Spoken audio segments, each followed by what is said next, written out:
Меня зовут Надар Каримов, я являюсь координатором ЮНИСЕФ по ВИЧ-СПИД и работе с сообществами. И тема моей презентации — стандарты оказания услуг детям и подросткам с ВИЧ и их семьям как основной принцип психосоциальной работы.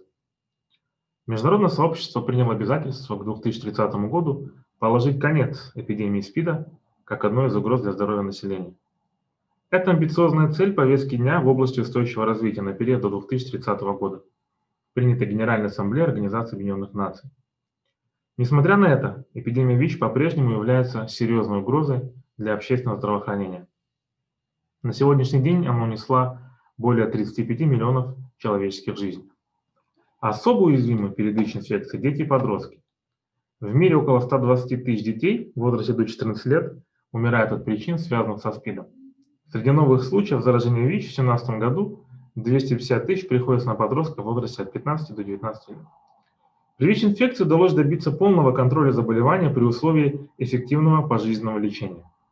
Но понятие здоровья, согласно определению ВОЗ, это состояние полного физического, душевного и социального благополучия, а не только отсутствие болезней и физических дефектов. ВИЧ-инфекция затрагивает ключевые аспекты жизни подростков – физические, психологические, социальные и духовные.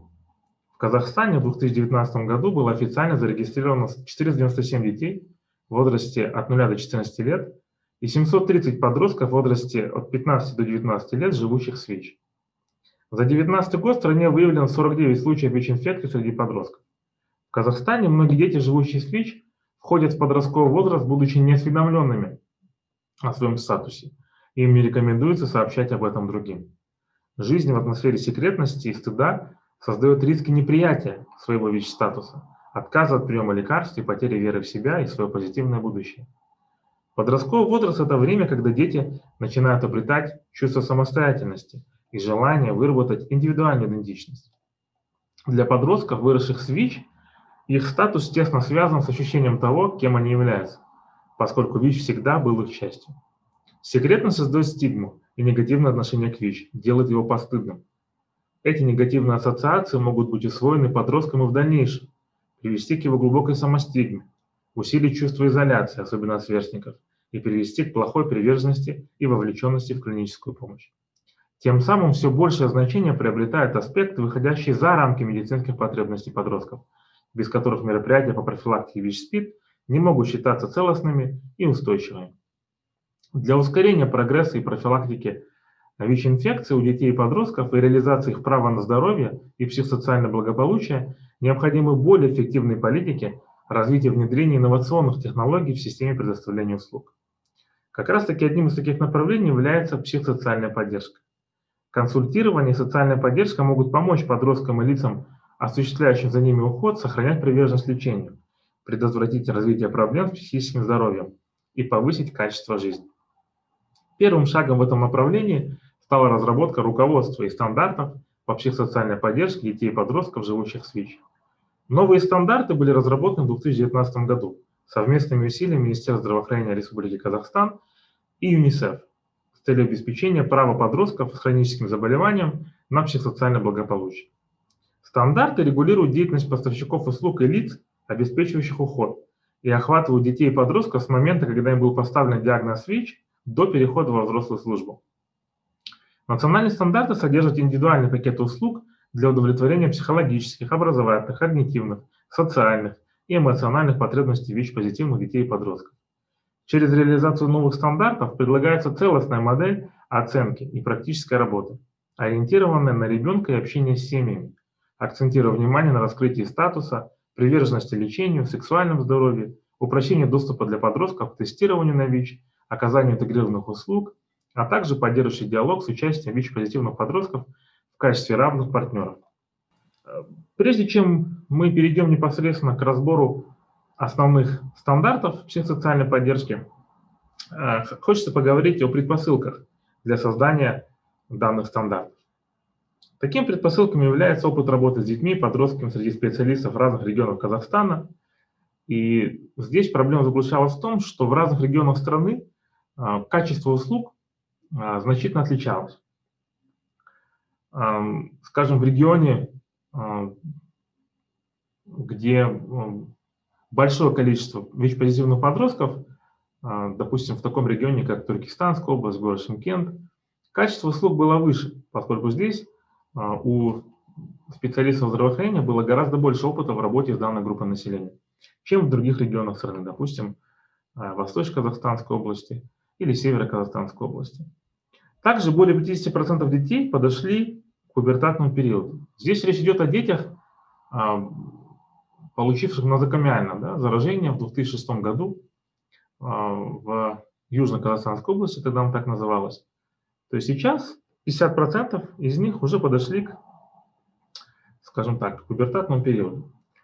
Другой предпосылкой для создания стандартов являлась та, что прежде специалисты были ориентированы исключительно на медицинские аспекты жизни ВИЧ-позитивного ребенка, тогда как аспекты психосоциальной поддержки, по большому счету, игнорировались. Также можно отметить, что прежде консультирование проводилось с родителями-опекунами по вопросам лечения ВИЧ-инфекции, и родители ВИЧ-позитивных детей неоднократно заявляли о тех проблемах в плоскости психосоциальной поддержки, которые существуют. Ну и, соответственно, отсутствие психосоциального сопровождения приводило к тому, что у подростков, детей наблюдалось ухудшение приверженности к АРВ-терапии. Важно сказать, кто является пользователями или объектами руководства. Это прежде всего специалисты здравоохранения, врачи, медицинские сестры, психологи, социальные работники, также специалисты сферы образования, преподаватели школ, вузов, для которых на базе национального стандарта был разработан учебный модуль. И на данном этапе идет интеграция данного модуля в учебную программу медицинских вузов страны. Также, конечно, стандарты нацелены на представителей НПО, которые работают с детьми и их окружением, а также специалисты социальной защиты. Ну и, естественно, стандарт нацелен на родителей, опекунов и самих подростков. Переходя к непосредственно основному содержанию стандартов, нужно начать, конечно, с первого стандарта, который посвящен оказанию поддержки детям с ВИЧ и их семьям с целью обеспечения приверженности лечению. Лучший международный опыт говорит о том, что услуги должны предоставляться мультидисциплинарной командой специалистов, обладающей необходимым опытом, с привлечением сотрудников НПО и поддержкой равных консультантов.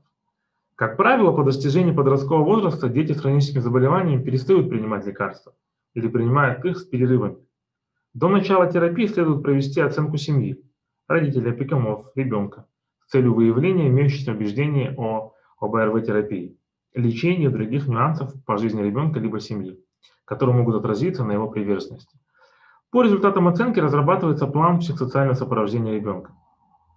Повторную оценку и пересмотр плана работы рекомендуется проводить не реже 1 раза в год, при необходимости чаще. На определенных этапах потребуется более интенсивная поддержка, повторная оценка и, возможно, даже пересмотр плана работы. Если родители отказываются от приема детской АРВ-терапии, специалисты должны работать с ними, изучая причины отказа и попытаться их устранить. Там, где использованы все способы, но ребенок все еще не получает или нарушает режим приема АРВ, или отсутствует ее эффективность, которая замеряется посредством количества CD+, когда видно, что количество CD+, не повышается, а вирусная нагрузка не снижается, в интересах здоровья ребенка необходимо привлекать судебные органы и органы опеки. В случае отказа взрослых, родителей, опекунов от приема детской АРВ, необходимо обратиться к Кодексу здоровья нации и нанесению вреда здоровью ребенка. Подростки, живущие с ВИЧ или другими хроническими заболеваниями, страдают от оппортунистических инфекций и других проблем со здоровьем, вызванных хроническими заболеваниями, дефицитом нутриентов, гормональными изменениями, хронической усталостью, проблем ментального здоровья, беспокойств, депрессией, нарушением сна, психическими проблемами и проблемами с памятью и потерей концентрации. Как раз таки стандарты психосоциальной поддержки способствуют развитию навыков у подростков с хроническими заболеваниями по самоуправлению факторами риска, мониторингу своих заболеваний и эффективному использованию услуг и лекарств, а также помогают справиться с воздействием болезни на их жизнь. Благодаря этому подростки с хроническими заболеваниями приобретают знания и навыки, необходимые для наиболее эффективного использования услугами системы здравоохранения и социальной защиты. Переходя ко второму стандарту, важно отметить, что его важным компонентом И вообще важным компонентом всей психосоциальной поддержки является образование по вопросам ВИЧ и раскрытие ВИЧ-статуса. Необходимо, чтобы разговор с ребенком или подростком о его положительном ВИЧ-статусе стал частью образовательного процесса. С момента взятия на диспансерный учет ребенка с его родителями необходимо проводить беседы о раскрытии ВИЧ-статуса. Раскрытие ребенку ВИЧ-статуса поможет ему легче адаптироваться к жизни в подростковом периоде. К этому процессу следует подходить индивидуально, учитывать возраст ребенка, его когнитивные навыки и психологическое состояние. Он занимает определенное время и проводится совместно с семьей ребенка. Возраст, в котором ребенок впервые узнает о своем положительном статусе, и его знания о ВИЧ повлияют на последующую приверженность лечению, чувство собственного достоинства и минимизируют последствия от самостигматизирующего поведения. Ведущему сотруднику, работающему с семьей ребенка, необходимо провести оценку потребностей ребенка и семьи, возникшей в связи с ВИЧ. Оценку готовности ребенка к раскрытию статуса рекомендуется начинать с 6 лет. При этом важно ориентироваться на личную потребность ребенка в получении данной информации и учитывать его способность понять и принять информацию. Большинству детей рекомендуется сообщить об их ВИЧ-статусе до 9 лет. Третий стандарт психосоциальной поддержки – это сексуальное здоровье детей с ВИЧ, перенаправление и поддержка репродуктивного здоровья. Детей и подростков, живущих с ВИЧ, следует обеспечить услугами по укреплению сексуального здоровья.